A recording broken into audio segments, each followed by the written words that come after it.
What's up, everybody? Welcome back to another episode of the Banner Report podcast, coming to you live on September 23rd, 2025.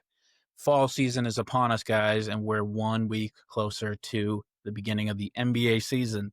There is shockingly a lot to get into that happened over the past week. We'll talk about it all here. But, gentlemen, how are we doing today?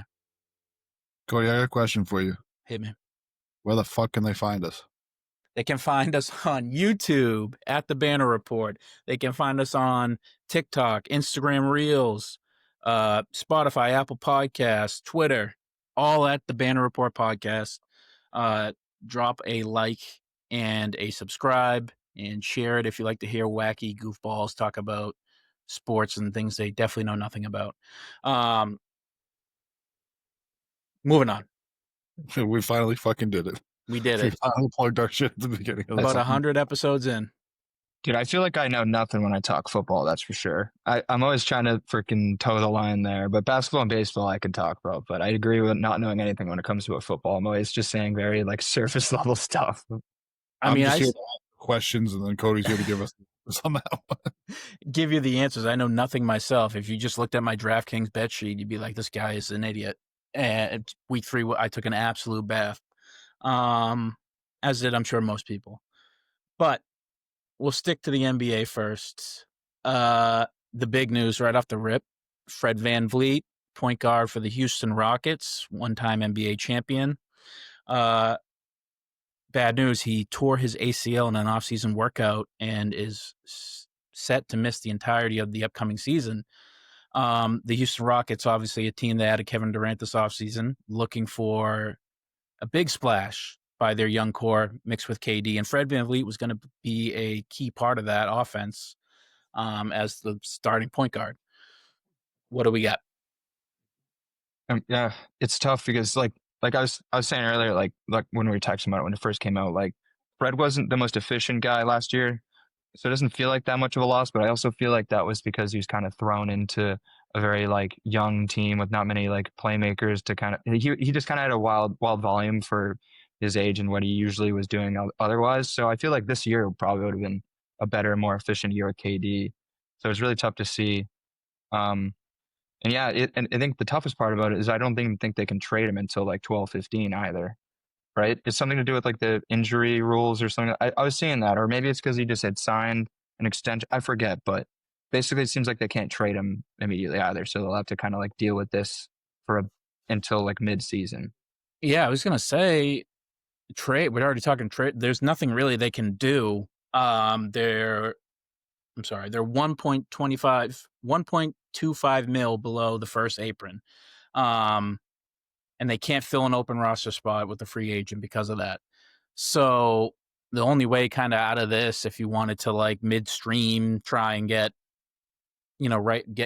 a first unit point guard, because you think Reed Shepherd can't be it, is through trade. And there's not many out there that are probably readily available right now. I don't know. I think they were we'd have to see how it played out. They were the second seed in the West last year, and they added Kevin Durant. So, presumably they were going to be title contenders. But I did feel like there's probably a year of development still left, a year plus of development still left with that young core for them to actually be competitors in the West, beating teams like, Denver, Oklahoma City, Minnesota, teams that have been tried and true for the past 4 or 5 seasons. But so I guess I say that, meaning, do they just fold it in this year and try and get as far with what they got, hoping that Fred VanVleet can make a full recovery by next season, and by then your core is another year developed, Kevin Durant's another year older, and who knows if he's on your team. I don't know. There's a lot of risks here, but this is definitely a fork thrown in the machinery of this Houston Rockets title run, because Fred, now they're running a second year pro, second year, first round pick, Reed Shepherd, and hoping that he can run your first unit for a title team. And who knows, maybe he can, but I don't know. Has Houston stopped? Has their title chances been dashed with this? I don't know if it's been dashed, but definitely made a lot fucking more difficult. I mean, he was your most senior ball handler on the team. Like, he's the guy who, like Jacob said, last year wasn't his most efficient year, but like there wasn't a lot of help around him last year for the scoring. Like, it was kind of, hey, Fred, go make your own shot. So I think they're really going to miss his steady hand on there. I think that you really have to make a trade this year. Like, you have to try and maximize on Kevin Durant being there because, like you said, he's a year older after this. You don't know if he's going to want to resign there again. I don't know how much time's left on his contract. But, he's fickle and he's only getting older and he probably wants another championship. So, if he doesn't feel like that they're going all in and they're going to try and help him out, then he might leave again. Who knows? So you're saying that you got to go all in this year. They got to trade. Who are they trading? Fred, presumably, if they can. But Jacob said that there's trade injury exceptions. Like there's stuff. There's certain delays for his eligibility to be traded. And that could be good for the Rockets too, because you might let Reed Shepard run it, and you might see that he's actually capable. It's true. They also have Aaron Holiday. Shout out to Drew. And they do still have hoping that Amen can take the primary ball handling over. I don't know if he's capable of doing that. That's a lot to be thrown on a third-year player's plate or second-year player, third-year player. Yeah, I don't know if that's really his archetype either. I think he's more of a wing scorer, slasher. I think he's more of a younger Jaylen Brown type. Because now, obviously, us seeing Jaylen last year and the last couple of years, he's gotten better at it. But I think putting a third-year player like that and be like, hey, we need you to be a primary ball handler for this team and a playmaker for this team, I think that's putting a little bit too much on a guy that young who's wasn't drafted to do that either. Yeah. But before we move on to who can they possibly get, Jacob has Houston's chances at the title been completely thrown out the window with this, if they had any at all? I don't think it's. Of course, they do. I think the fact that it happened preseason is definitely like the better. Like if it happened midseason, I think they'd be like completely dashed because that's a lot. But I think coming in with it, like I think it's not dashed. I just think they'll have to just make some moves or hope, like you're saying, that Reed is an amazing, like most improved player type candidate this year. But yeah, I think if they want to contend, and unless some crazy stuff happens in the West with the Thunder and Nuggets, they definitely would need to up that point guard spot, especially if you think about, especially like facing the guards on the Thunder. Like, God, the mismatch nightmare, dude. So I think, yeah, I think it's everything. I agree with everything said. I think their title chances, as sincere as they might have been probably dashed for this season unless they can fill that stopgap there with, a player that can run your first unit. But the thing they're going to miss the most is, besides Kevin Durant and the players from last, but like there's no real veterans who are playoff tested and can kind of steady the ebbs and flows of the game throughout, like Drew Holiday did for the Celtics, as well as a guy like Fred VanVleet who's been there, to a championship. He is an NBA champion. He's been tried and tested in the playoffs. Kevin Durant has too, and you're going to now have to rely on his veteran presence solely out there. But I think when you have a core of young guys in the playoffs and with aspirations to win the whole thing, you do need a lot of veteran presence to be the voice in the huddle when things are going poorly, all that stuff. Know when to take the ball over, do it your damn self, or try and work the offense a different way. Having said all that, is there anybody out there they should be eyeing up off the top of your head? I saw people saying Simons for Jayson, but I don't think it works. So I saw somebody else tweet something, but the money doesn't work right. Do you want to get rid of Tar? Would you do that on his face? Because I kind of don't like that for the Rockets. I mean, if I'm the Rockets, I don't hate that because now you have a ball handler and another playmaker. That's what you're going forward. And Jayson, you already have a bunch of bigs on that team. Yeah, but what he does is defensively is... Yeah, it's unbelievable. Very important. What What- are the Raptors doing with it quickly anyway? Ooh, Makes interesting. similar money within a few million. What are the You could just Raptors doing in general?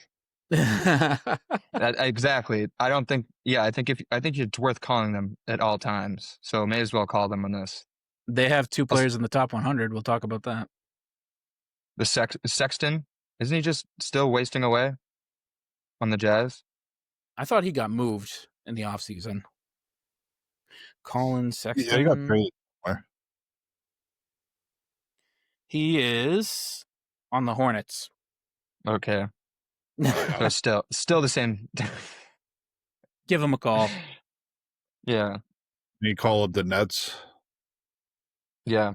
For They who? have one of their 12 ball handlers they have over there. I don't know. Yeah, but all of them are like basically unproven. Yeah, you might as well just stick with Reed Shepard at that point. Yeah. Maybe DeJounte Murray, but he's injured every year now, but he makes the same money. No, Jose Alvarado. Jordan Poole. Yeah, he makes Yeah. He makes 30 million.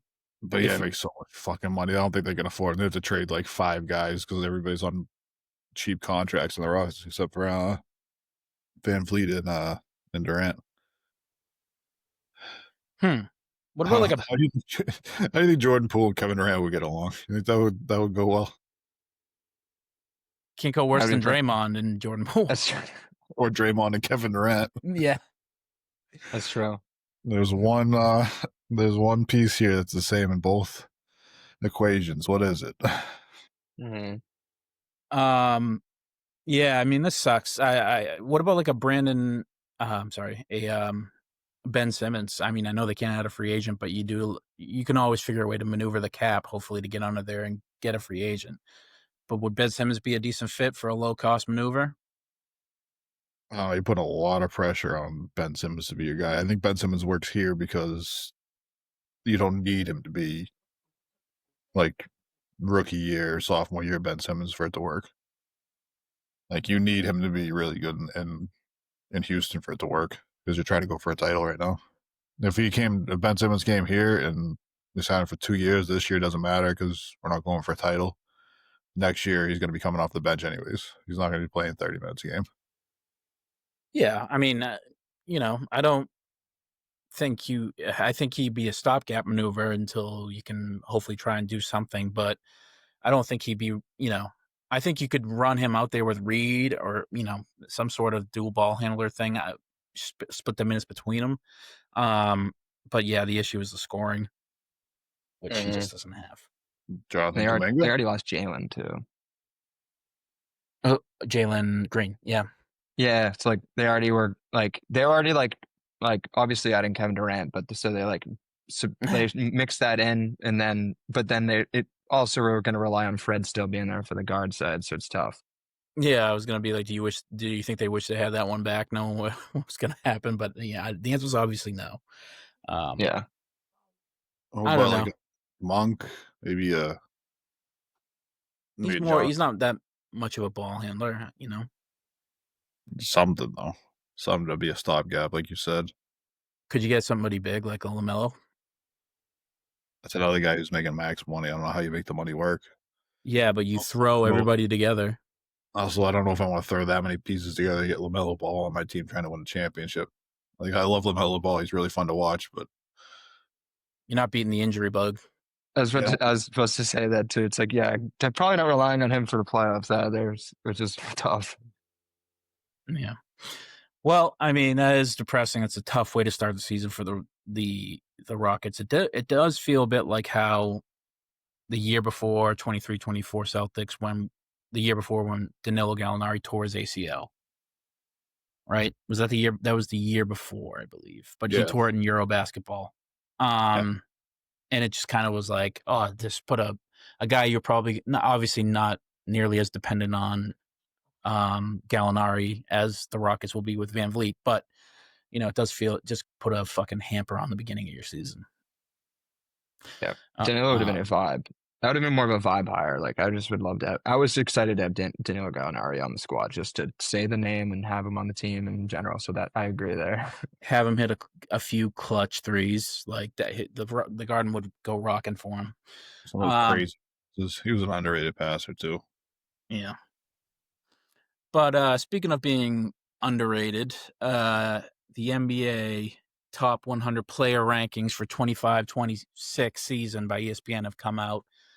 I'm going to pull up the list here. But right off the rip, I was reading through it, and at 97, the 97th overall best player in the NBA currently for the 25-26 season is Peyton Pritchard, your reigning sixth man of the year. That I balked at that. Obviously, it's just it's crazy. I feel like this has to be bait by ESPN. Just in the first three picks, you have like a shitter like Jesus, what's his name? For the Raptors. Oh, Barrett. Yeah. No offense to RJ Barrett, he's not a shitter. He's a good player, but you have a guy like RJ Barrett and Walker Kessler right before Peyton Pritchard, the sixth man of the year. Last season, not 4 seasons ago, and now he's stepping into he's going to be the starting point guard for this team, right? He's starting into he's in a starting role, and he's the 97th overall best player in the league. What do we think about that? It's ridiculous. Not even mention like someone like Valanciunas too.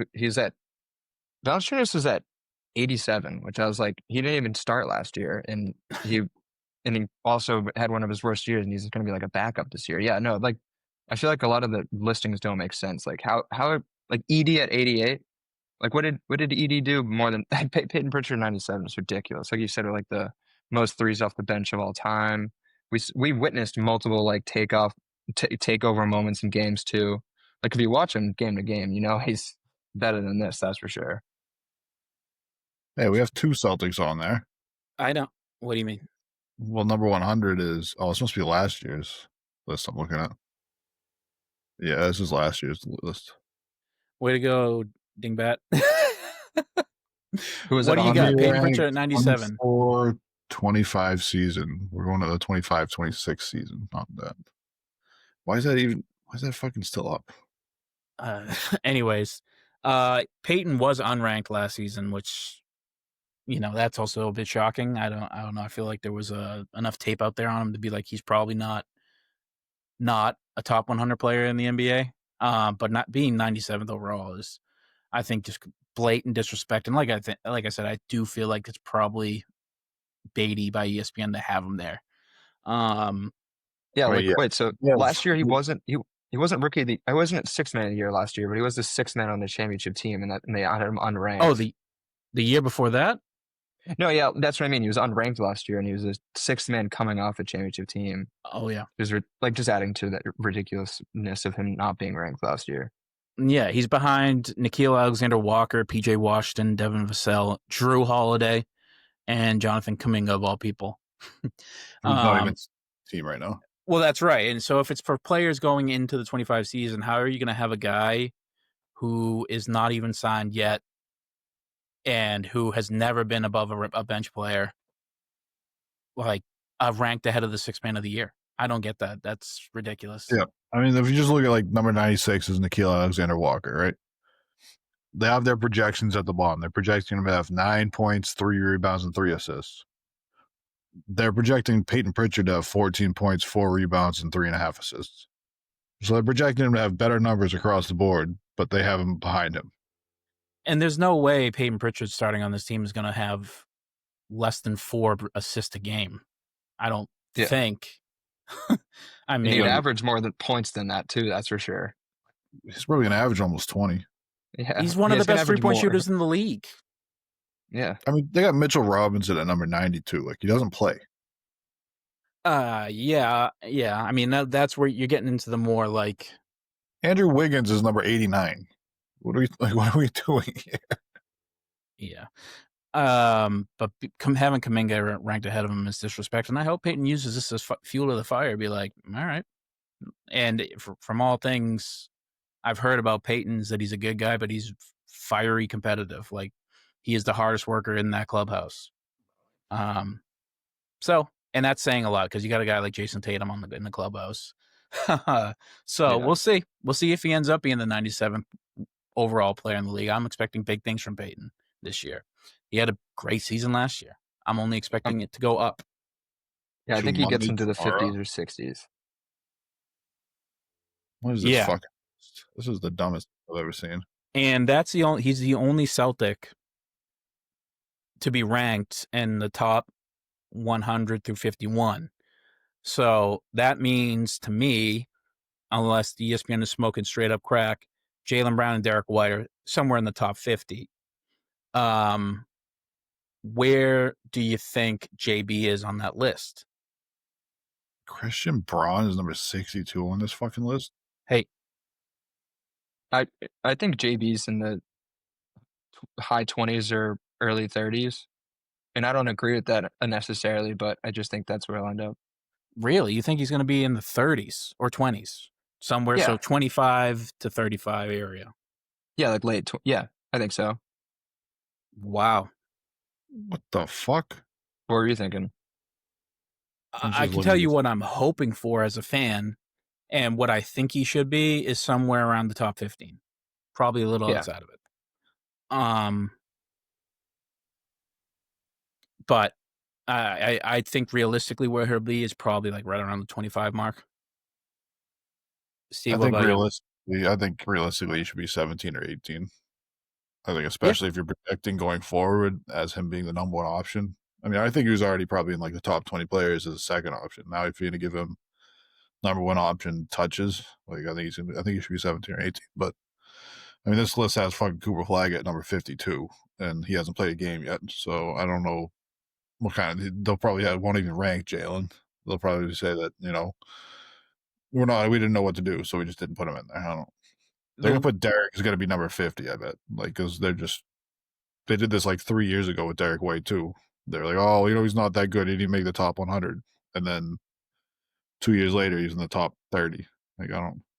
I mean, if they don't have Derek White ranked at all, then this whole list is this is like a joke list, right? But if they have him ranked anywhere between 50 and 30, 50 and 35, I'll give it. That's the list is suspect to me. There's no way there's more than 35 people better than Derek White in the NBA. I don't think. I've seen enough. I've seen the tape. I know what the guy can do in all aspects of the game. I know what he gives you on a night-to-night basis. Health isn't ever a concern with him. Like, he's going to take a step up into a second overall option on a team that is an Eastern Conference favorite every single year. I mean, obviously it's a little bit different this year, but I think D White will probably be ranked 35. Yeah, Yeah, I was can see thinking that that. too. Somewhere in the end of the list, but yeah, like you're saying, he could be higher. That's for sure. With that, what he actually, like, well, we're gonna see it this year. We just had a lot of scorers last year. Like, we'll see it this year. Him and Jaylen both. Like Jaylen, kind of. I mean, like I was saying, like 25 to and above for him feels like a disservice because we saw his like finals MVP, and we just know Jaylen how good he is, but did technically take a slight step back last year, and like, so I don't think 25 to like in the 30s is that crazy for Jaylen. I mean, we love Jaylen, but he averaged 22 last year. Like, that's like, we know he does more than that, but like, I'm not gonna be too mad if they're not putting him in the top 20. Interesting. I'll be pissed. Yeah, I'll be pissed as a fan, but you're probably right. Yeah. So we're assuming that Tatum's not in this list because it's projecting going forward. I can't imagine, right? I mean, if that's the case, then I don't know what this list is about then. Me too, even though they've already decided he's not going to play next year. They got him. Wait, who is? Tyrese Halliburton. They'll end up putting him in the top fucking 20, even though he's not. Yeah, he'll be top 3 if healthy. They'll say. It's an ESPN list. It's fucking a pile of dog shit, anyways. Okay, how can we place guys to piss people off so they talk about it? Is basically how it is. Well, I'll tell you what, putting Pritchard at 97 is like, right, you're starting off hot. You put on that one. Kongu at number like 84. I mean, what the fuck are we doing? He's not a better player than Peyton Pritchard ever at anything. I mean, even rebounding, Peyton rebounds arguably better than him. So, it's crazy. There's probably no other Celtics on this list, right? Obviously, Tatum would be the only other one, right? Should there have been an addition, you guys think, or no? I mean, is Anthony Simons going to make the top 50? No. Maybe. I don't know. I don't know. This is a stupid ass fucking list. They have Cooper Flag too. So let's look. Let's look at that Anthony Simons is a better player than Cooper Flag going into next year. Yeah, like is Anthony Simons a better player than Dyson Daniels? Yeah, is he a better player than Onyeka Okongwu? Is he a better player than Mitchell Robinson? Yeah, no, he's not making the list. I just see like a guy, Kobe White. He's not better than Kobe White, and Kobe White's 71 on the list. So if he wasn't there already, he's not gonna make the top 50. I don't imagine. But the rookie of the year at 99 after all is insane. Yeah. Edey at 88. I don't know what the hell that even means. Like, is Zach Edey a better player than Walker Kessler? I don't know how. I don't think so. Yeah, I don't know why he would. Zach Edey on the same level as Jonas Valanciunas, because Valanciunas was 87 and Edey was 88. No. I don't think it's even close. No. And Zach Edey's a good player, but he's not like. No projecting going forward, but I don't project Jonas to take that big of a leap of a drop, and I don't believe Edey's going to take that big of a leap.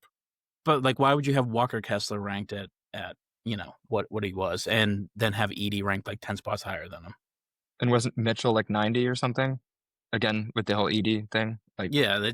There's not a whole lot of through line logic through any of this list, as to what the criteria was, other than they did the rankings by like a random select poll of like one-on-one matchups. Like, is this player better than this player? And they took the composite of those results, and that's how this list was created. I don't think there's a ton of through line logic, but I don't know. Yeah, it seems like they polled about 100 people at ESPN and then just added up whatever number they gave all these players basically and then put them in a list. If you're going to give me a top 100 list, it's got to be written by like one person. I want to see, like you said, I want to see the through logic of it. Like, yeah, like Ryan, like I'd really respect Ryan Russillo's top 100 players. Yeah, because he would actually give you a reason why this guy's ahead of this guy, and I couldn't put this guy here because I don't think that he's going to have this big of a year because of this, and there'd be reasons behind it. Well, I also know he's like a pure sicko. With basketball, and I mean that in the best way possible, Ryan. Yeah, shout out to you, dude. I already buy into his logic, and I like to think of myself, in my analysis tends to fall in line with his, where he hates a player like D'Angelo Russell. No offense to D'Angelo Russell, but there's reasons outside of D'Angelo Russell's stat line why he's not a player worth respecting in the league to Russillo, and that I agree with. Speaking of that, how do we feel about the Trae Young Pat Bev beef over here? What's going on with that? Pat Bev said he doesn't respect Trae Young as a player and he's not a real winner. And his logic was that he's been to more conference finals than Trae Young has. And it's dude, you were a fucking bench player on all these teams. Is that true? Yeah. Yeah. Trae's been a one. Pat Bev's got a championship. Oh, with who? Lakers? He might have two. He's got one with the Lakers. I think he was in the bubble team with the Lakers. And I think he might have been on another team too. Well, so you're on Pat Bev's side here. Well, I hate Pat Bev. I fucking hate that guy. That guy's such a douchebag. Is Pat McCaw a better winner than Trae Young? Yeah. I'm not seeing anything about him winning a championship. No, maybe he doesn't have one. I mean, he might have been off by a year. I know that'd be awful for his argument if these teams win a round when he's there. Yeah, it's fucking Trae Young went on an 11-minute fucking rant talking about fuck Pat Bev. What have you ever done? He started listing off Pat Bev's stats, and he's like, "What the fuck am I doing? You average 2 points and 1 assist a game." Is he talking Trae about Young- his time with the 2018 through 2021 LA Clippers? Like how many conference finals were they in? One? I don't know. Two? Who knows? This The guy's Houston, I guess the Houston Rockets Yeah, I was maybe gonna from say probably 14 to Rockets. 17. Yeah, it's probably with Harden. was he on the Bucks team that made the Eastern Conference Finals? I know No, he was on the them. Bucks last year or 24. No, it was like 2 or 3 years ago. I thought This is 2024 Bucks. he might be on their payroll still, but I know he's playing in Israel. 'Cause I remember the last thing he did was he threw the fucking ball at the Pacers fan, and then like Yeah. wouldn't answer the questions in the locker room because the lady didn't follow his podcast. It's like, dude, you're such a douchebag, dude. It's kind of hard in any situation to make me like Trae Young, but this is one of them where it's like, shut up, Pepe. Like, obviously, this is just a ploy to get your name in the beef with a prominent player in the league. Yeah, he's got his podcast on Barstool. He wants to get his fucking name. He hasn't been relevant in years. Like, he's a bum. Like, say what all you he want is. about Trae Young and all his flaws as a player, and he definitely has a lot. He definitely rises to the occasion more often than he doesn't, and he is a grinder for his size. Like, I guess I do respect him as a player. There's just nothing really he can do about his size. Pause, as with any of us.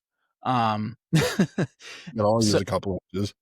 So, Except for but Jacob's fine. He's good to go. yeah, but yeah, man, I don't think that's the guy you want to come at for being like, oh, you have no competing you, dude. Like, you're not like Dude, me. Trae Young was talking about, oh, you hop on fucking tables and celebrate play-in victories like a championship. He's like, I've had 46 on the road in a play-in game, like to keep my season alive. What the fuck are you doing? Just playing a little gritty defense here and there. Dude, he plays dirty defense half the time, bro. Like, he's one of those fucking guys. Nah, I mean, yeah, if you're gonna give Pep anything, give him the fucking. He was clamps. Oh, You gotta give him something. Remember when he talked shit to Kevin Durant because he had a bad game and then the next game he dropped 50 on him in the playoffs? Maybe he's just trying to get Trae Young. Maybe he put money on Atlanta to win all this year and he's trying to fire him up. Could work. Yeah. Trae Young is the guy who would take that personally. You get torched for 50 and then the next after the game in the press conference, oh, he's Kevin Durant. What do you want us to do? It's like, maybe you shouldn't fucking talk shit about him. Maybe don't piss him off. Give him a reason to beat your ass outside of what he already has. Really good that game that he played really bad, like send out extra ice cream cake to his fucking room. I don't know. Yeah, get him distracted. Circling back to the list out of the podcast, but dramedy. The biggest fall from grace on the list, I imagine, will be Zion Williamson. He was ranked 27 on last year's list. And now he is ranked 61st overall in the NBA. See, now, this tells to me. Well, I was going to say, I don't think there's even close to 60 other players in the NBA better than Zion Williamson. Zion Williamson, when he's healthy, is a top 30, probably. I was going to say top 30, so maybe. I was going to say he's top 25. Like, when he's good, he possesses all the tools. He's a physical freak. He can score and dominate you inside. He's enough athleticism to run around you. And if he can ever get that shot down, then we're talking like a guy who could be a top 10 player. Having said that, it has never materialized in 6 years. So he's only played 60 games twice, 60 games plus twice in 6 seasons. So I think that's probably why his ranking is dropped. It's like, well, you're only getting older, my man, and you haven't made a jump. See, here's a problem I have with this list being like a congregated list of all these people. There's no through line logic because Joel Embiid's going to be a top 10 player on this list, and Joel Embiid plays just as few games as he does. It's a great point. Albeit when Joel's on the court, it's a bit apples to oranges. It's like Joel is an MVP when he's fully healthy. He's a top 5 player in the league when he's on the court when he's fully healthy, yeah.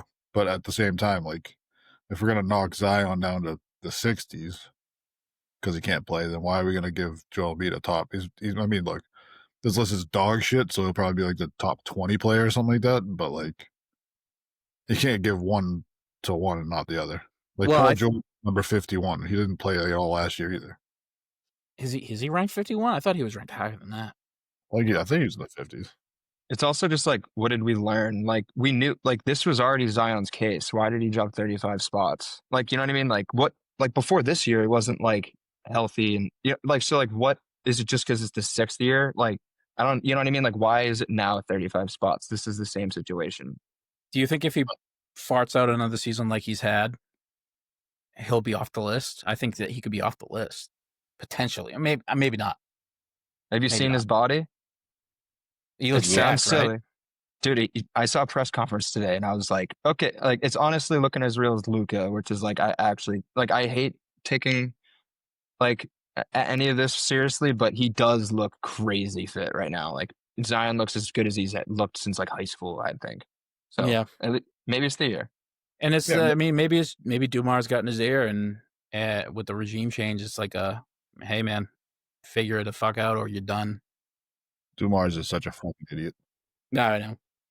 Did you see his press conference today? He's like, oh, well, you know, us trading that unprotected first round pick next year doesn't mean that we're like locked in to try and make the playoffs this year. That'd be stupid to do that. It's like, what the fuck are you talking about? Why you don't say that? You have a first round pick next year. You should probably try and make the playoffs this year, too. That'd be like your fucking floor should be the playoffs this year. Exactly. We all hope Zion's healthy this year. Like, of course. All hope. It's so fun. Like you say, he's amazing when he's healthy, and it's just like almost like Zion. It's almost like Jokic. Like I'll turn on a Pelicans game if I know Zion's healthy because I just want to watch him the whole time. I mean, he broke the internet. If I could use a colloquialism, he broke the internet for like 2 seasons in high school as a high school prospect. Like he dominated NBA hoop talk about who's getting Zion, who's getting this guy. This guy is a fucking problem at 15 years old. And his time at Duke, too. His time at Duke was crazy when he blew out his fucking shoe. Like, fuck it. He probably lost that. Was it Nike? He probably lost the money on that. Like you can't like that. That's such a display of bad product on such a bad stage. Obviously, it's hard to contain Zion. The Nike team probably turned 6 shades of fucking white when that happened. They're like, did we just fucking break Zion Williamson, like the biggest prospect of all time? Oh yeah. But like, if you're gonna dock him for injury, like, where's LaMelo gonna end up on this?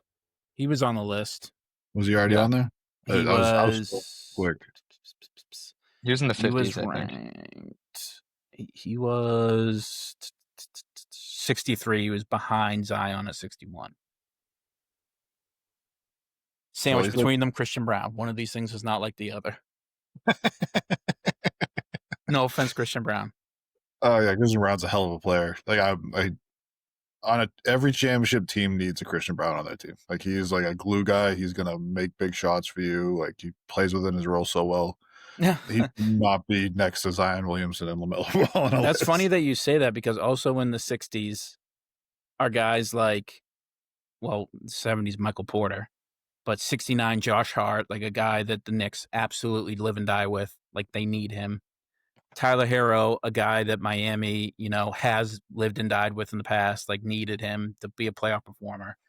Not a star. Cameron Johnson, a guy who is projecting to be that for the Nuggets this season, a guy that, is going to be the bench player that gets you over the edge. Then Denny Avdia. That one's more like hey, this guy's actually a lot better than you probably think he is, because he is. Then you got Aaron Nesmith, Lou Dort, then LaMelo, Christian Brown, and then Zion and Austin Reeves. So it's a list of like 2 of these guys don't belong on this high up, but because of their flaws, they're here. Everybody else is like a contender is going to depend on in the upcoming season. Yeah, 6th, 7th man on the team, starting if somebody's out, kind of guy who's going to fill a role. Yeah. All that being said, I feel like they could have swapped Braun and Pritchard and I would have been happy. That'd be perfect. That'd be a lot more palatable. Yeah. Closer to 50 than the fucking 100. Yeah. And Braun should be on this list, but probably more like the 80s or 90s. Yeah. The biggest jump on the list was Dyson Daniels.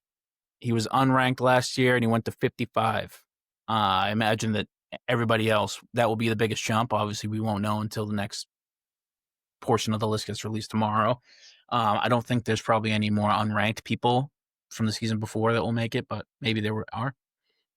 What do we think, Dyson Daniels? Top top 55 player overall in the NBA.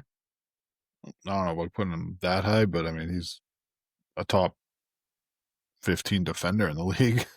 Maybe top 10 defender in the league. I think he's top 10. Yeah, I mean, the I mean, most he's steals in playing a season 54. since Gary Payton. Yeah, he's averaging like 3 a game. Like, that's fucking crazy in a league where like you have the best ball handlers and the best decision makers in the world, and you're stripping them 3 times a night on average. Yeah, it's almost like Wemby. It's like, fuck it, I guess we can get old school defense numbers again. You know what I mean? Like, I didn't think we'd get to 3 steals a game, and he's doing it in his, his second year or third? I don't even know, because he did such a weird start on the Pelicans. But Yeah, I don't know. Like, I'd like to see one more year of this, but I like him on the list in general. Who knows about 55? But yeah, no, like 3 steals a game right now is like insane, because no one does that. yeah, he's a little high for me. I think I agree with all that. Give me another season of that. Let's see the offense develop, because I think this position on the list is heavily dependent upon that factor. Like, well, if he can ever figure out his shot this season, then yeah, that will look a lot better. And but we'll need to see it.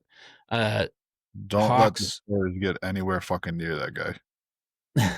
If you put him and Wemby on the floor at the same time, what the fuck are you gonna do? They're gonna start winning games like 110 to 84, like 80, like old school fucking 1980s basketball.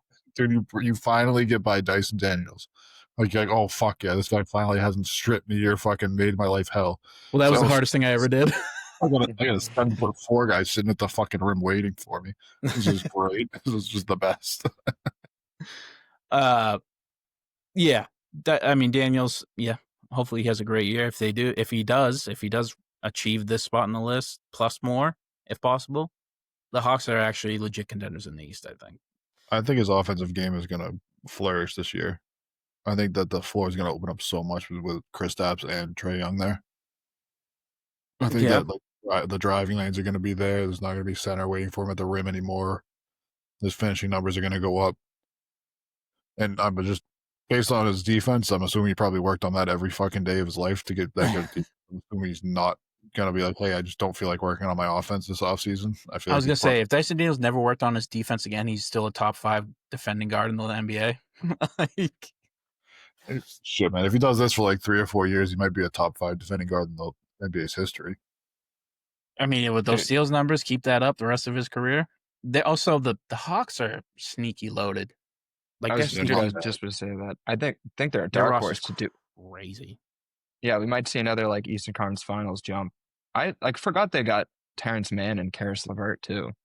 Trae Young, Kristaps Porzingis, Zachary Risache. Jesus, say that 5 times fast. The second overall pick, third overall pick a few years ago. Yeah, 2 years ago.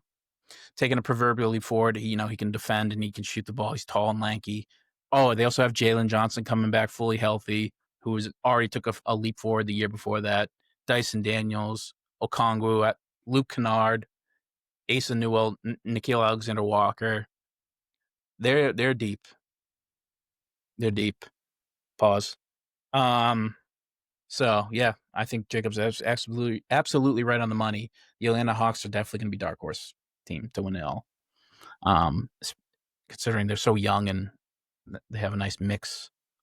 Jalen Johnson was crazy last year too. Like, we kind of all he was a 20 and 10 guy. Like, what, in his sophomore year last year or third year? Like, he's just kind of come back. They didn't really get him much for last year, like, for half the year. Like, his season was cut really short. Yeah. And he was amazing. So if he's even just like 75 to 80% of that with this loaded roster, Hawks are they could be in the top 3 of the East, I think. Yeah, absolutely. But in the West, you have a little bit of controversy with the list. What's his name? Jesus. Cooper Flag.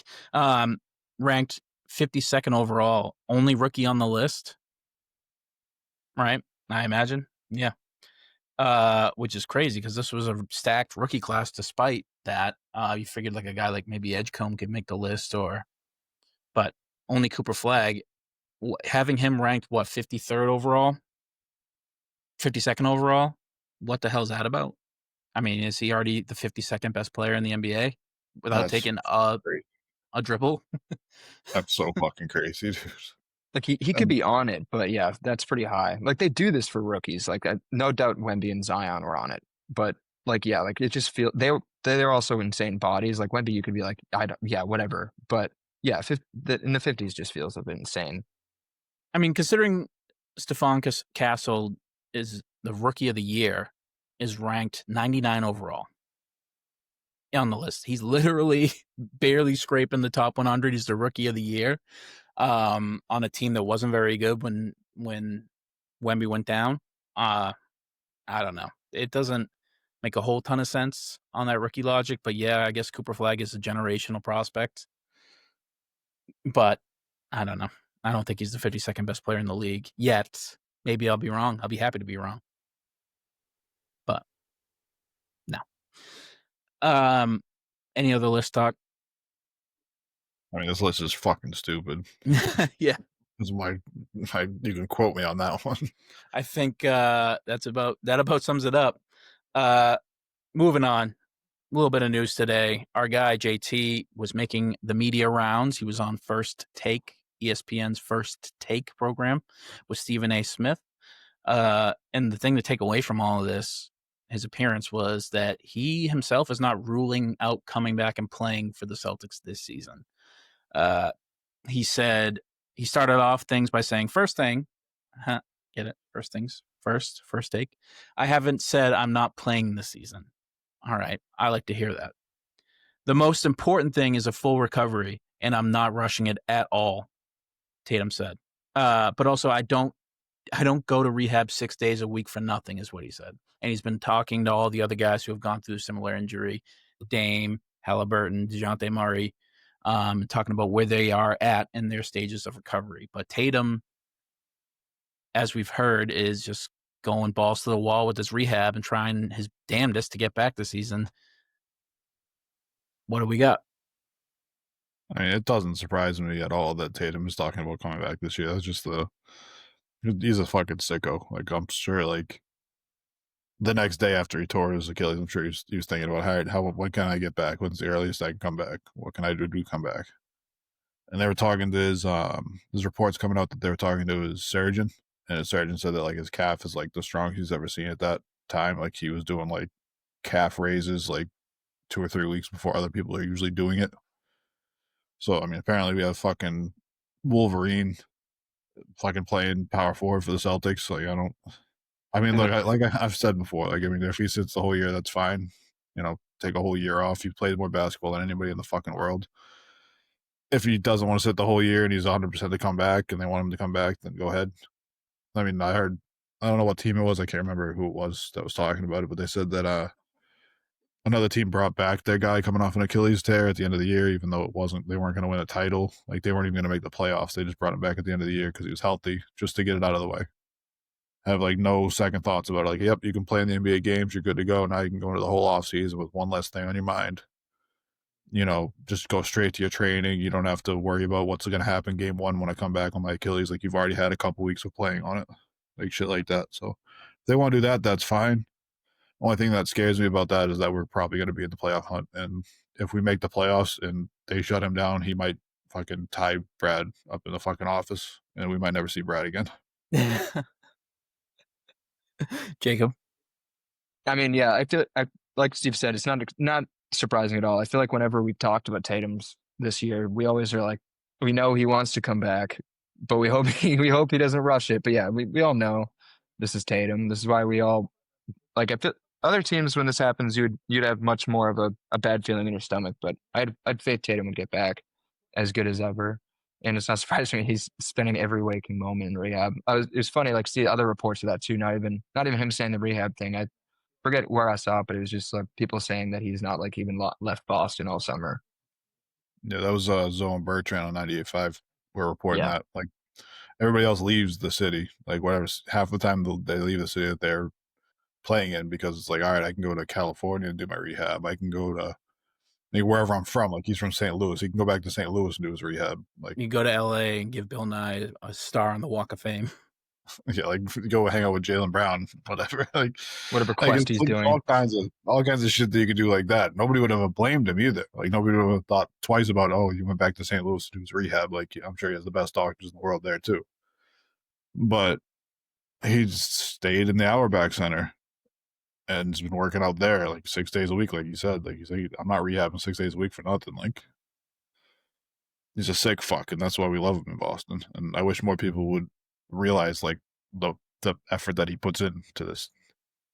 Yeah, there should. I mean, if I ever hear somebody say like a crossword about Jayson Tatum, that's immediately a disclaimer for me to just be like, you don't know. You obviously don't know ball. Like, you know nothing about what you're talking about. This guy's done nothing off the court, on the court, but show you that he wants to dominate it at the highest level and be a professional goddamn basketball player. You know, to the stars. But you know, I obviously the fan. I can't lie. I want him to come back. I know it's not right. The logical brain, everything, Steve, that you say that's 100% correct. You don't ever want to rush it back, and God forbid he ever gets hurt again because he came back. All that, just in general, God forbid he ever gets hurt again. But I want him back. I think the East is wide open. I think if he can come back and make a difference to this team and put us back in the hunt for the East, at least, he needs to come back and do it. And yeah, I have no doubt that this guy's working his ass off 24/7 to get back here. And that's why we love him. Everything you said. That's why we love this guy. And we hope nothing but the best for him. And that leaves me 100%. hopeful that he's not saying it. He's not holding this. He's just like, he's obviously being realistic. He said, I never said I'm not playing. But he never said he is playing. But he's leaving wiggle room in case shit goes south, which I do appreciate. He's so well media trained, it's unbelievable. Have you ever heard him say one thing wrong in the media? Never. Never. He's so well trained in the media, it's unbelievable. Yeah, and a lot of these guys spend a lot of money to get media trained in, but I think Tatum has the benefit of that. Not to mention he's just like a jovial cat, just even keel, jovial, a good guy, like just a good guy all around. But yeah, hope he comes back. Wouldn't be upset if he didn't, and we hope for a speedy recovery for JT. But in other sort of semi-related Celtics news, Warriors intended to bring in Al Horford along with Seth Curry and DeAnthony Melton once the Kuminga, the 84th overall best player in the NBA, Jonathan Kuminga, contract situation is resolved. We all obviously knew this was happening. We haven't heard an update on the contract dispute between the parties, but we're those guys are all in limbo as we are. Yeah. The Seth Curry part's kind of fun though. That's just cool. Stuff would be cool. That would be really the other cool. part of the announcement, not cool. But Seth, when I saw that joining Curry, I was like, okay, that makes this announcement not hurting the stomach as much. Yeah. That's just like an all-time geezer squad, though. Yeah, for real. Old. We got all the olds. It's like them. It's all those guys who are like 35 and above, and Jonathan Kuminga and like Moses Moody who are 24, 25. I can't wait for them versus the Wizards. The other Unk Fest. Yeah, they have like 4 people, like CJ, Chris, Marcus Smart. I think someone else too. God damn it! Do you want to talk about some gritty ass old man hoops? Yeah, dude. I want to back the basketball by the guard on that one. Man, just a lot of hard picks being set. Wait, actually, I just remembered because we're talking about old people and the Wizards. Do you think we saw talk about like a couple pods ago jokingly, but what about Russell Westbrook joining the Rockets? Yeah, now if anything, that would be a great fit.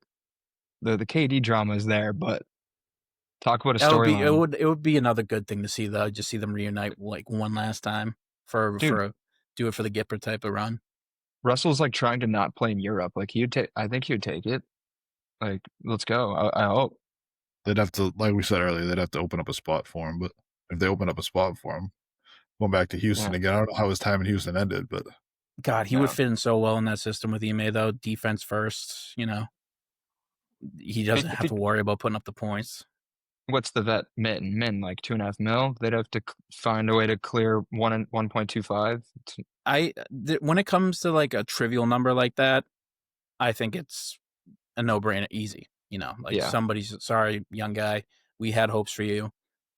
It ain't gonna work out. We need this guy. And it's just a cut and sign or whatever.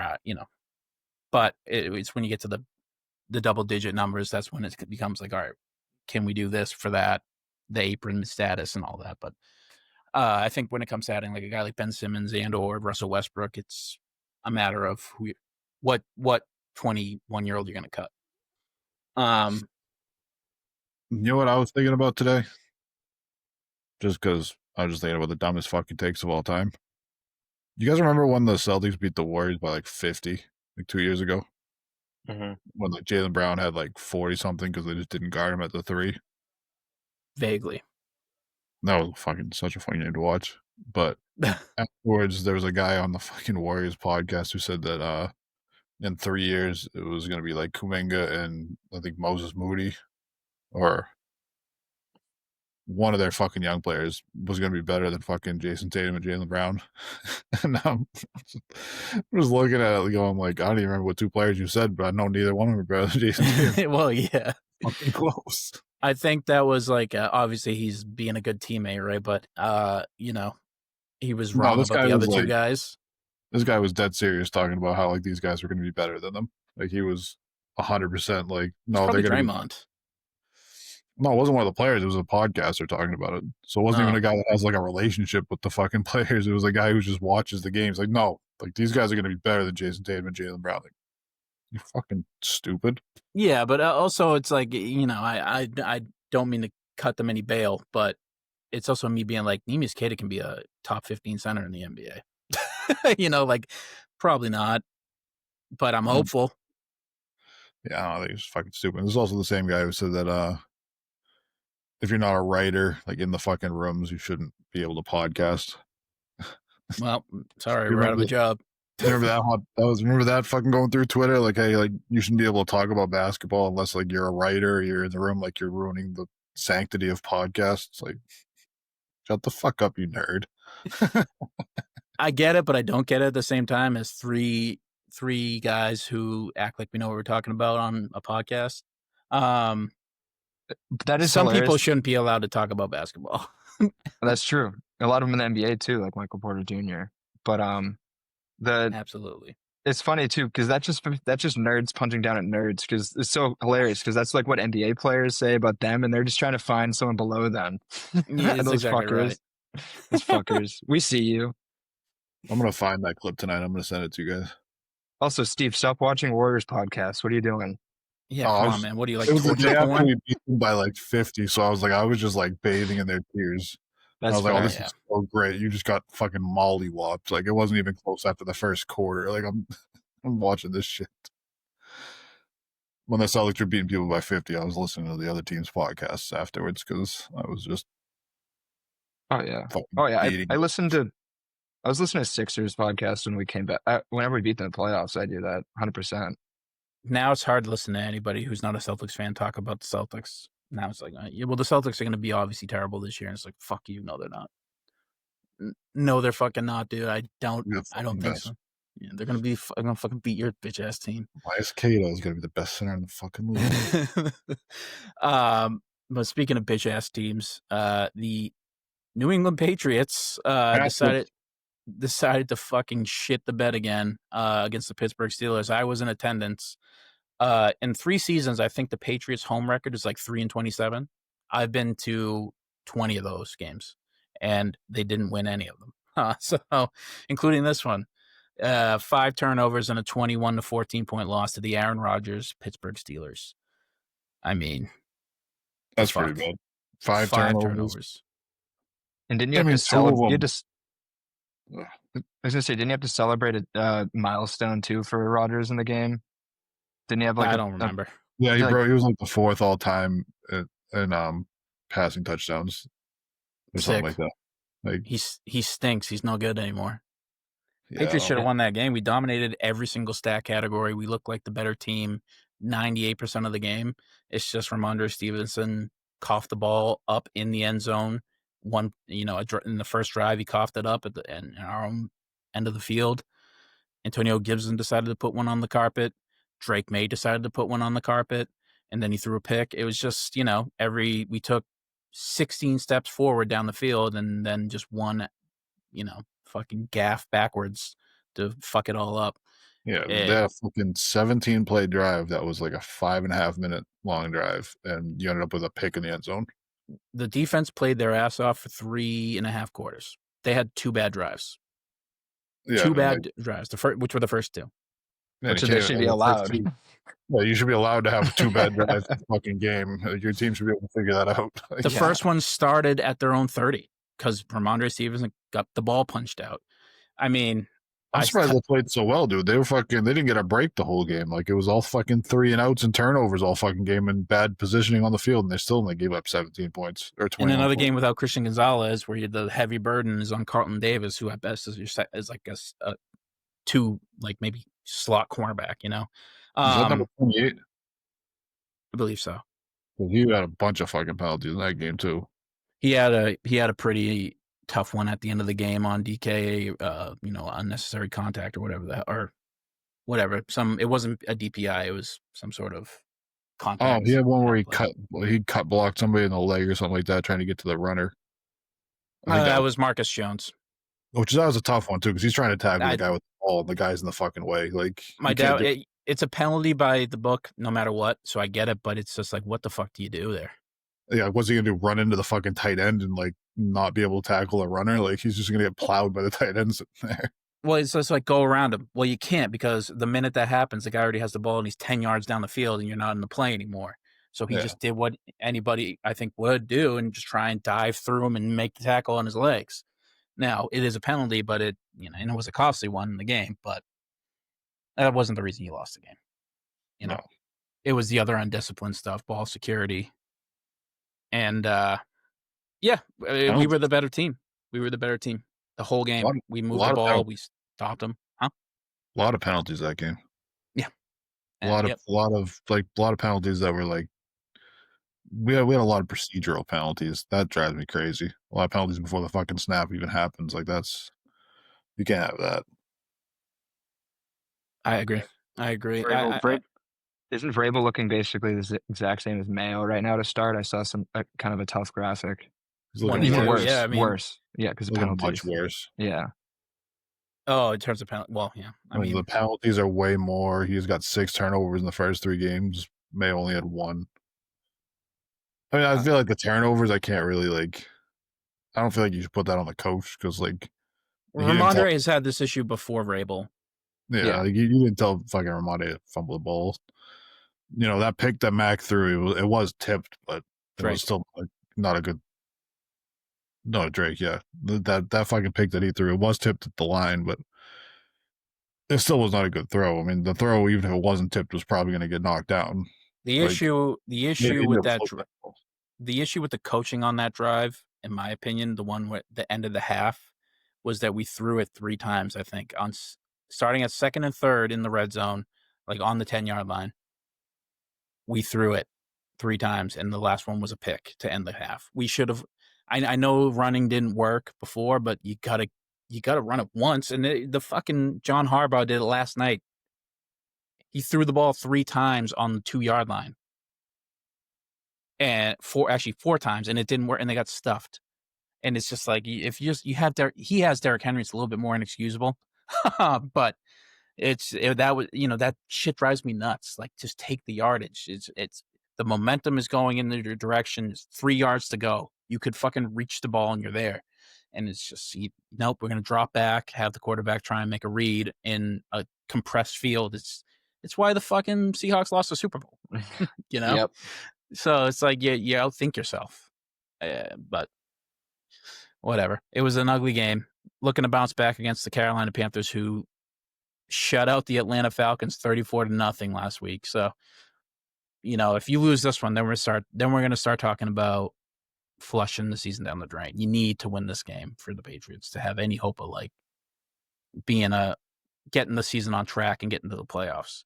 Because now you lost 2 games you had to have against other teams in the AFC you're going to be competing with for a wild card spot. The Raiders and the Pittsburgh Steelers, 2 teams that aren't going to win their division by any stretch, but can be there in the wild card.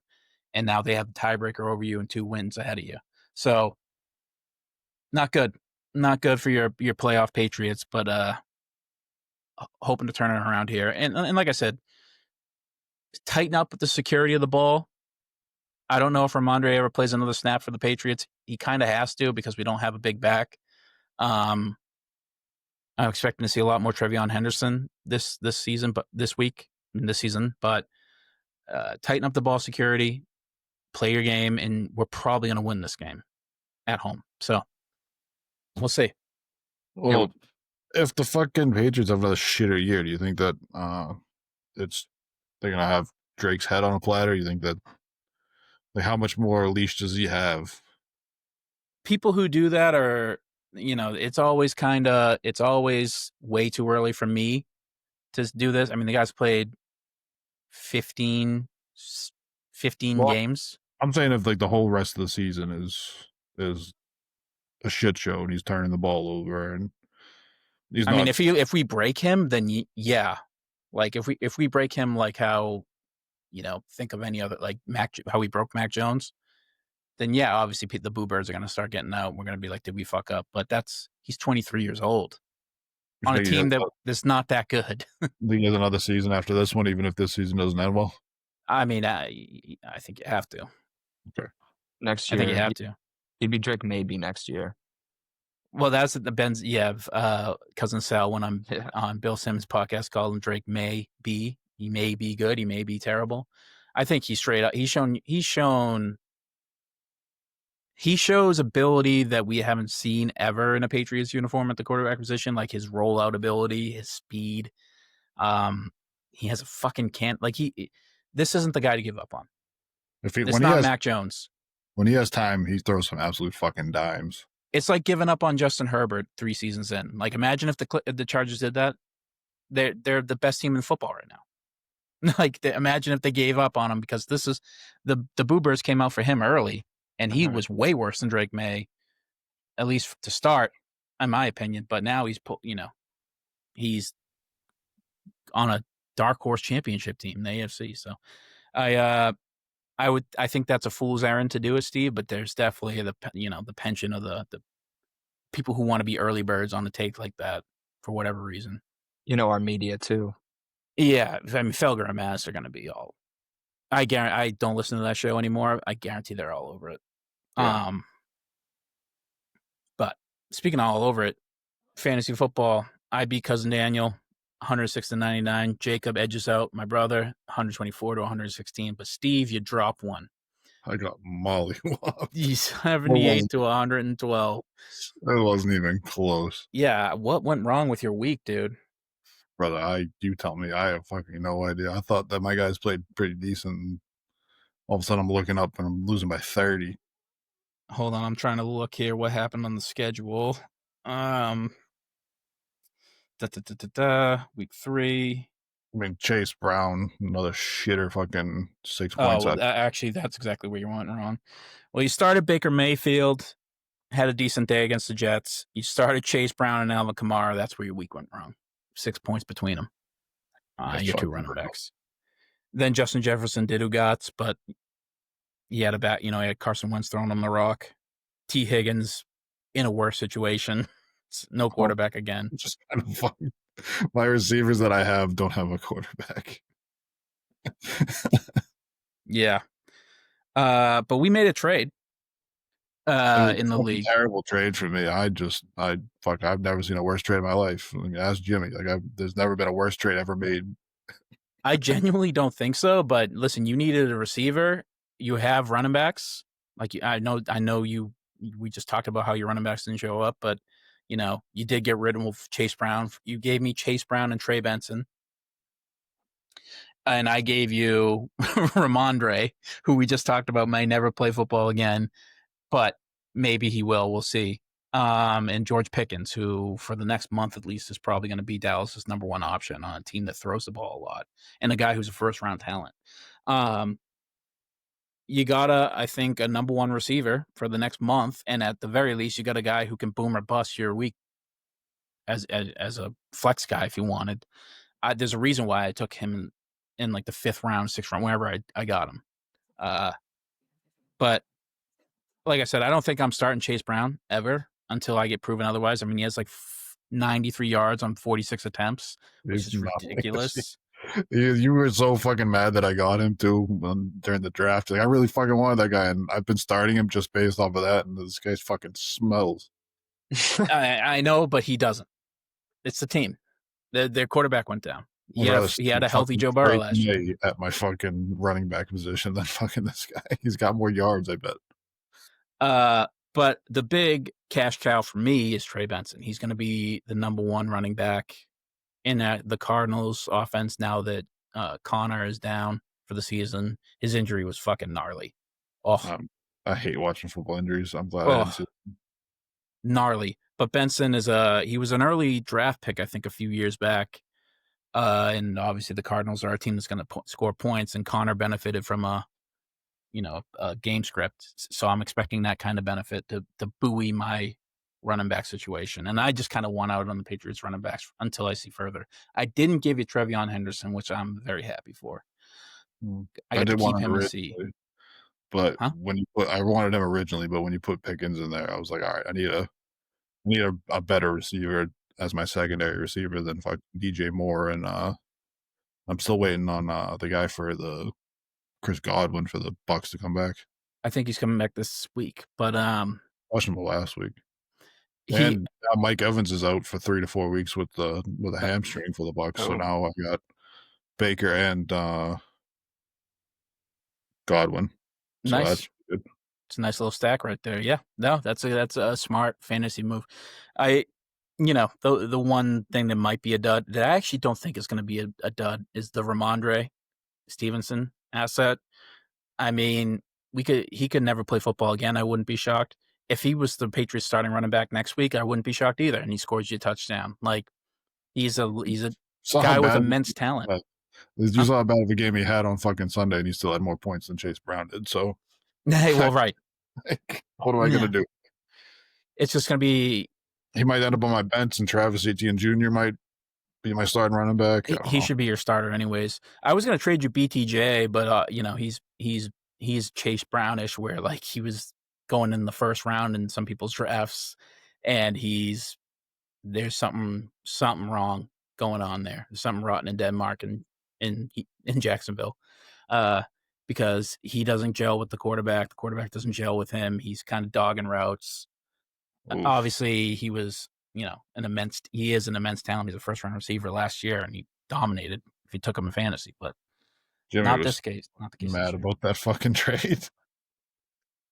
Jim was messaging me and fucking Cody, and he was talking about, oh Jesus, I play in a fucking league that this trade's accepted. And it's like, fucking trade seems fine to me. I don't fucking know.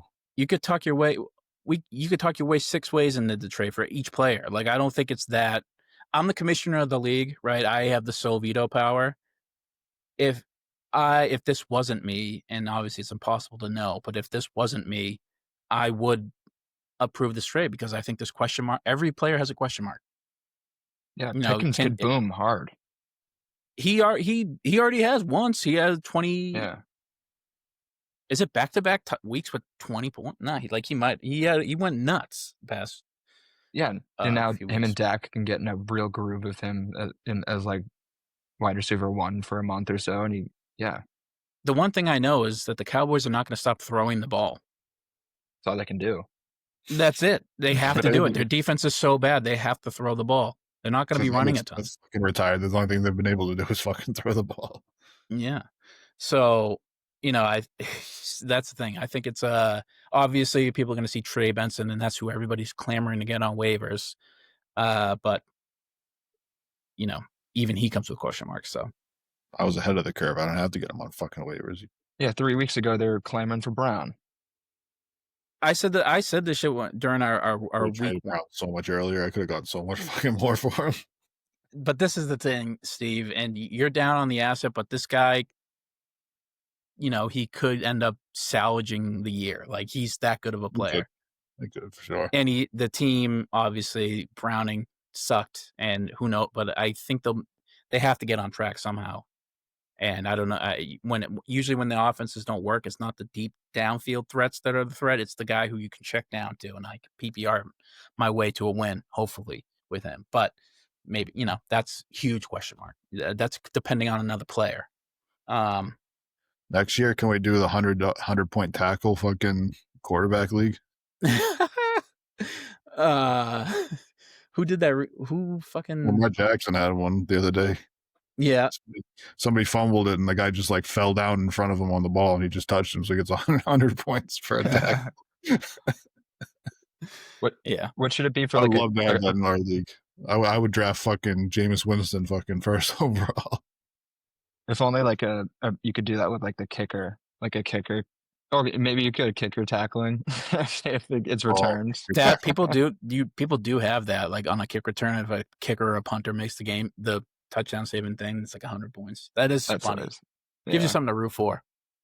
But yeah, I don't know. That's it. Fantasy, kind of a topsy-turvy week in the NFL. The Green Bay Packers lost. Usually the fucking Cleveland Browns 13-10. The Eagles come back and win on a blocked field goal. It's the Rams. I think Vegas a lot of people took a bath this week. I did the perfect round 1 and round 2 picks. That's all I'll say, because I'm just getting carried by them. I made a mistake this week, and I just won because of Puka and Taylor. You didn't start a quarterback, right? Well, both got injured. Because I have a backup, but they're both sitting this game. I was like traveling, so I didn't even see the Daniels stuff, and I just saw it on Sunday when I got home. I was like, oh crap! But yeah, I ended up winning because Taylor got 3 touchdowns, and Puka is amazing. Yeah, and you're gonna get at least an Opoy, I imagine. But hopefully they stay healthy. But the way Puka's played, he's a game changer. And Taylor was going. 2 years ago, he was the number 1 overall pick in fantasy. Like this isn't shocking to anybody. I mean, it's the Colts' success is shocking, but the one constant is that Taylor has always been. Jonathan Taylor's been a stud for fucking a couple of years now. Yeah, he's like an engine. He's a fucking beast. Yeah, Daniel Jones is more the surprising thing this year. I just think that the Giants might just be the biggest suck pit ever, as people are realizing. Well, they're starting Jackson Dart next week. We'll see. I got one of their wide receivers, and he's not getting played next week. I don't care if I have an empty slot, he's not getting played. Why? Didn't Wandale didn't he score a touchdown last week again? He had like 24 points like 2 weeks ago, and I didn't play him because I was like, I don't know who this guy is. He should get like more over him, and he got like 8 points. I was like, what the fuck? Yeah, I think Wandale has a decent shot to be a guy who could you could flex Jackson start. might throwing to him though. Jackson Dart's throwing to him. Yeah, but he's a first round pick. He's the first round pick by the Giants. He was behind Russell Wilson for the first 3 games of the year. I know, but everybody's really hype on this guy. Like, so what? Drake May was behind Jacoby Brissett for beginning last year. That's how they do it. I thought he was coming off injury or something. No, I'm not crazy. No, we just sacrificed Jacob, I hear you need a quarterback. No, Daniels is coming back. Yeah, and so is in Fields. All right. Well, I thought they got. I didn't know what the severity of the injury was. I didn't know you had as a quarterback because I know I got Trevor Lawrence, and that's a pretty decent one to trade for if you needed a quarterback. I'll let you know. But yeah, no, the Daniels one seems weird because he was like he wasn't even out to start the week. It seemed like more of like a middle of week decision while I was away, not looking at my phone. Dude, and Cody's brother tried to fucking tell you too. He messages the fantasy chat telling you that he was out, and you just never responded. I mean, to be fair, there's a lot going on in that chat. Well, not that all of it good on the app chat. True. It's even worse that I won then. Yeah, he was so fucking mad. I don't know who was mad, him or fucking Jimmy. They're both. Well, Jimmy's actually having a good season, but my brother's having a tough season. I'm hoping to squeak out another Dubskis on him. The only person he's beaten this year is fucking me, right? I think so. Because he only has 1 win, and he beat me week 1 because Josh Allen. I think he lost it. 35 touchdowns. I think didn't he lose to you, Jacob? Yeah, he lost to Jacob this week. Yeah, yeah. So We'll see. Hopefully, I don't break the trend. Good Well, job, hopefully, I Frankie. do break the trend. Good win. Yeah, Frankie, dumb, like he just stumbles his way into wins. I hate it. He knows as much as you, but he got a horseshoe up his ass. Gotta give him that. Yeah, man. Moving on. The Ritual. Steve's recommendation for the movie pick for this week. Spoiler alerts. Spoiler alerts ahead for the Netflix streaming movie, the 2017 The Ritual. The Ritual is a 2017 British supernatural psychological folk horror film directed by David Bruckner and written by Joe Barton. Also produced by Andy Serkis. I found that out. I found that out too watching the fucking the credits in the beginning. Oh, I didn't even see that. Yeah. Because me and Paige were watching, we're like, Andy Serkis, we know that name. Yeah. I mean, Serkis is a legend. If you don't know, now you know. Look him up. Based on the 2011 novel of the same name by Adam Neville, the film stars Rafe Spall, Arshur Ali, Robert James Collier, and Sam Troughton as four friends on a hiking trip through a Swedish old-growth forest where they encounter an ancient evil presence. This film got a 74% on Rotten Tomatoes, generally positive reviews. What do we think? Jacob, I'll let you go first. I picked the movies. I'll let you two go first. I thought it was a really fun rewatch, and I thought it's a movie that's actually really fun on the rewatch because of the creature and like watching, like, because you realize like mid movie or like towards like once it's fully revealed that it's just like chilling in the background the whole time. So it's nice to rewatch it and know that you're supposed to be kind of looking for it in the background the whole time because it can blend in anywhere. Also appreciate the story a little bit more on the second watch because I wrote it on the sheet, but the whole like the plot, like you said, the plot's not the strongest, but the Luke being chosen thing, I kind of realized that was because the god probably saw him as like the coward of the group, and that would go along with the ritual forever, like the rest of the people in the village because of the experience he had, and like him beating him down with that memory over and over again. I think was like trying to get him to comply to like their endless ritual, but he's like, "Fuck that shit! I'm changed now." I'm gonna burst out. Yeah, I mean, there's a lot to get into with this movie. Of initial thoughts on the rewatch, I mean, yeah, the film's great. I think the film's great. It's really good, but the things I liked about it, I mean, it's a fucking breeze of a film. It's like what, an hour and 37 minutes long? It's like quick. It moves fast. But that ends up being a bit of the reason why I kind of have mixed feelings about it, fully being like, from it taking the step to like an elite film. But I do like that it's quick. It's a breeze. It jumps right into the action. Incredibly, incredibly well shot. I mean, some of the landscape shots, the tracking shots, it's shows like the natural beauty of, some places that you never get to see a Scandinavian forest in 4K, but it also shows you how empty and scary the woods are. Couple that with the fact that, yeah, like Jacob said, the thing is like blending into the trees. It leaves you with that like a pervasive feeling throughout the film that shit's going bad. There's something watching me out there. It's making like scary as fuck noises that if you heard in the woods, you'd shit your pants on your way running 20 miles the other direction.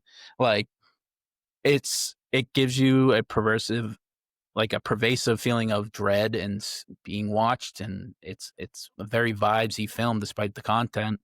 And yeah, I mean, the guys all feel like four friends for sure. They all feel like guys in a friend group.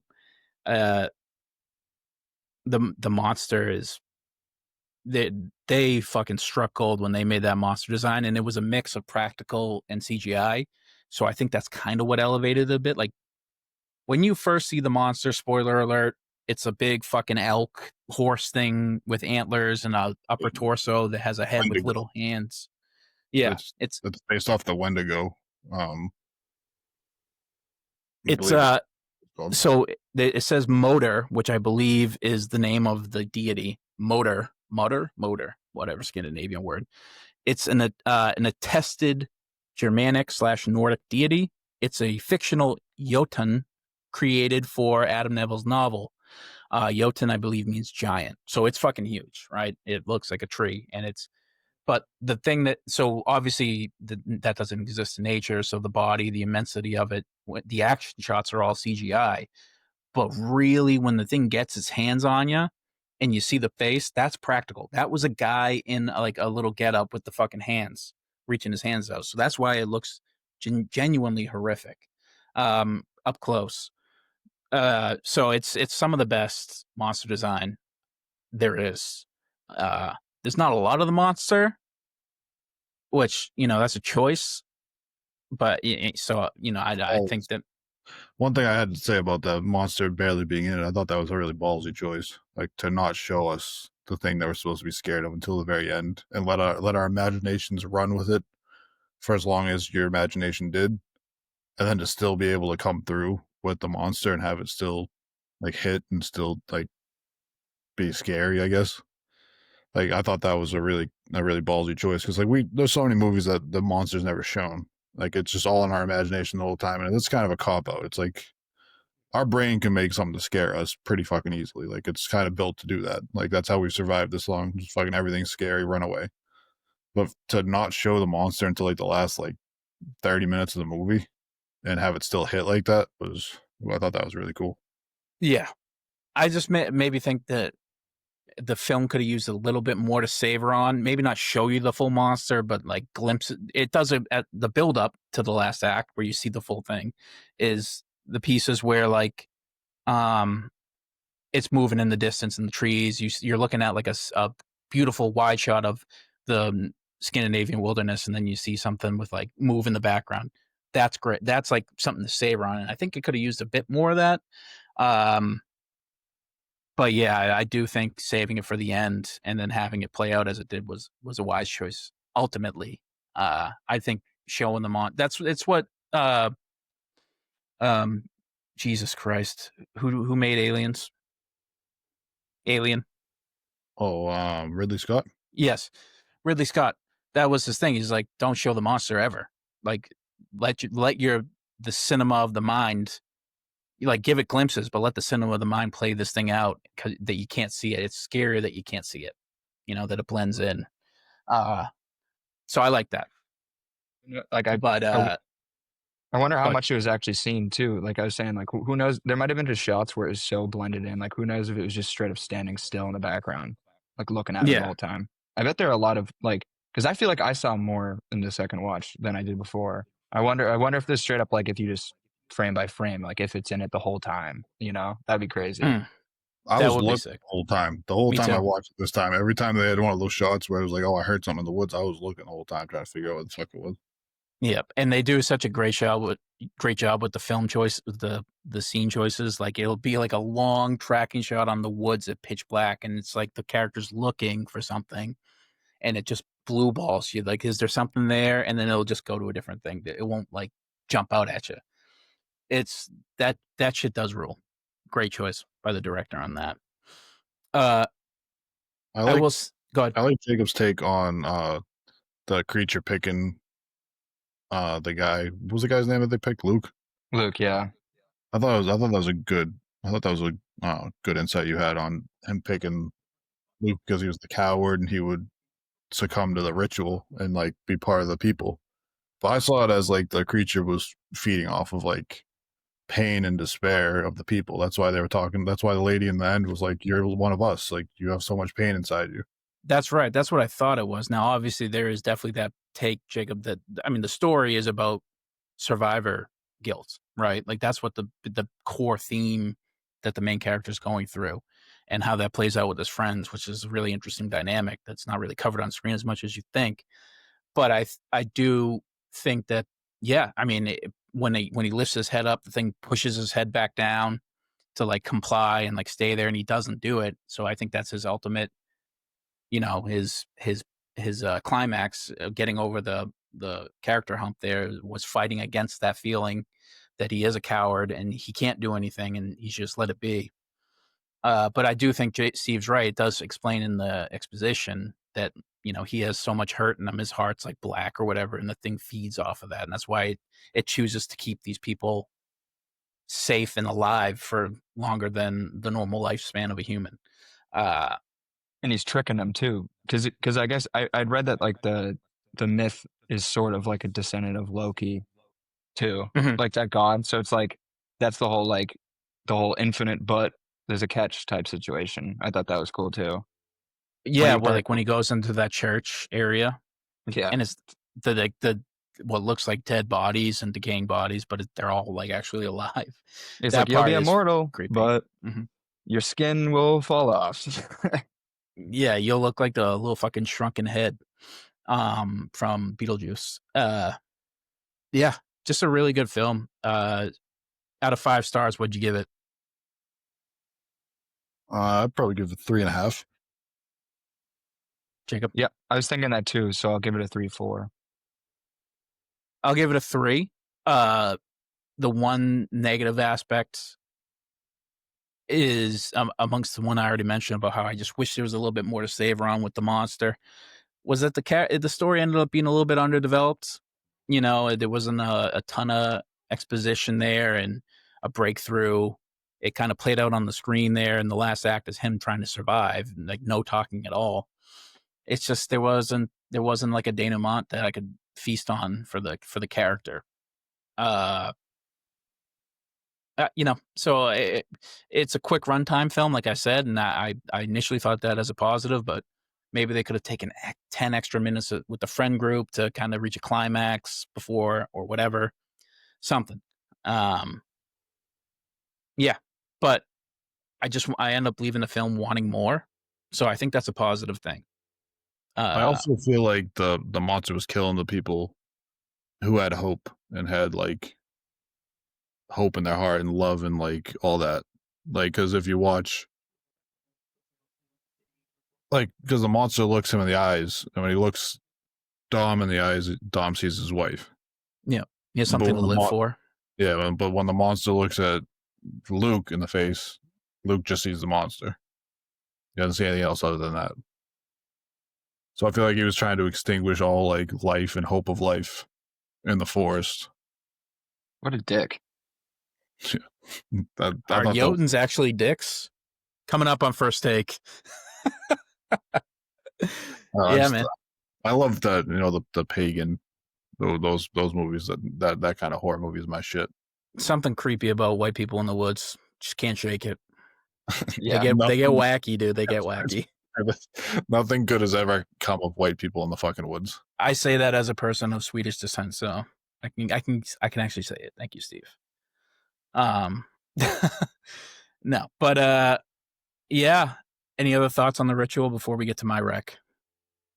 I really like that I did like that it climax and then got to that final scream when he's just screaming at the monster. That is cool. That was nice. I like yeah, that he's like, "Fuck you!" Like, you're not getting me today, bitch. I'm fucking gonna live. I'm gonna fucking live for my friends that you've just killed. And also, you don't hear birds chirping the entire movie until the very end when he's leaving the forest. That's the only time you hear the birds the entire movie.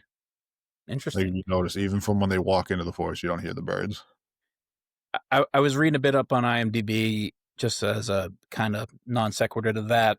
When they first get to the cabin in the woods there, they see like the runes.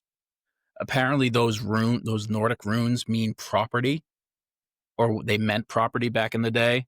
So obviously this was supposed to be like the property of the motor or whatever, the monster. So no wonder when they slept there, she got fucked up.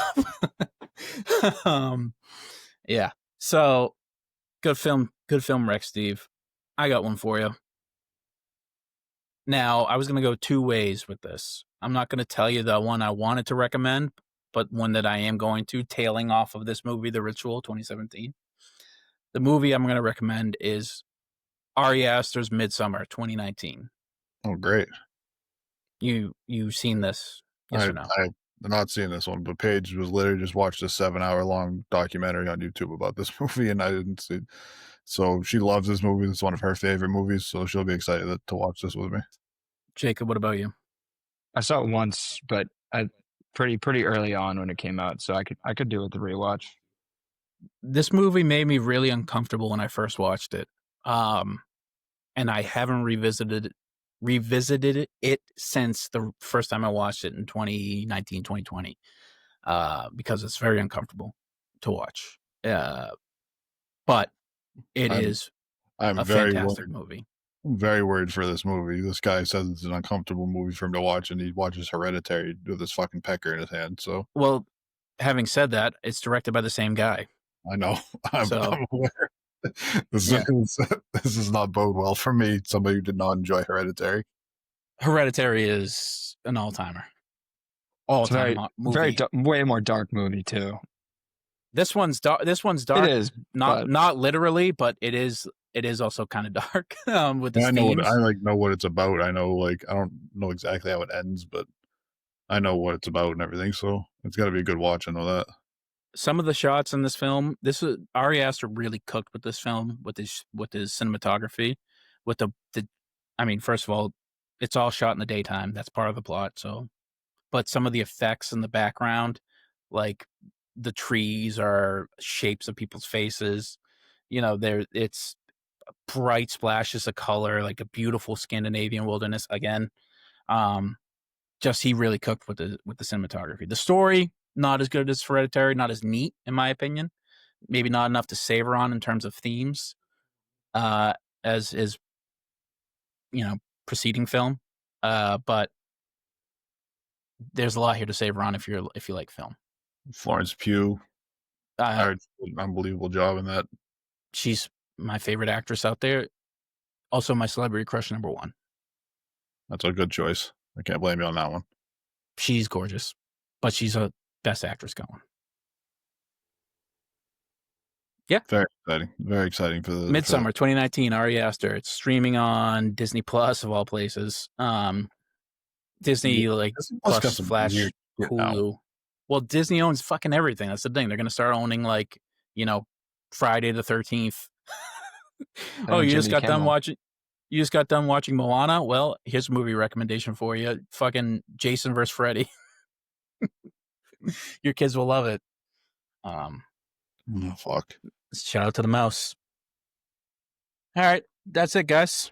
You got any parting words, any parting sentiments, thoughts? Anything you want to dive into before we can this sucker? Just pleading with the Red Sox just to please stay alive. They got to play 500 ball for the next, 9 games? Yeah. Against really hard teams, too. So let's ride. Got the Blue Jays. Red Sox are up 1-0 on the Blue Jays right now. Oh, that'd be huge. If we win tonight, I'll feel really good. But it's a tough end of the season where we really need to win. Yeah. Let's go Garrett Crochet. For real. Let's go, everybody. Get them going. Get the boys in the pen going. Gonna need it here. Set the fucking tone here, boys. What do you say, boys? Give your balls a tug.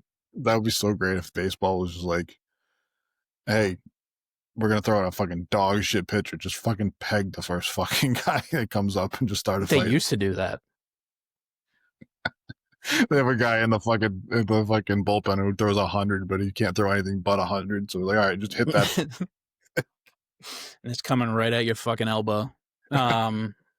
Yeah. That's how it felt when you had a big kid pitching at you in Little League. You're like, you can't control it at all. I remember the first kid that could pitch actual, getting up to 70 mile per hour. But back when you're a kid, that's fucking the fastest thing you've ever seen. Matt McCarthy, I don't know if you ever remember him. He was one of the better pitchers. He was a bit older, I think, than me and Steve. But yeah, I remember facing him, and I didn't swing once. The bat never left my shoulder. I think I walked though, so that's the thing. He was throwing gas, but he wasn't over the plate. Shout out Little League. He didn't want to throw to you. He saw you as a power hitter. I was Billy Bean's wet nightmare, dude. It was either going in the outfield or I was walking on base or striking out. But go Bees, go Red Sox. Got to push for October here. Go Pats. Get the ship right against Carolina. The JT and JB get better as the Celtics roll into the season coming up on October 22nd. Less than a month to go, boys. Let's go. Can't wait. Love you guys. Love you. Go Seas. Peace.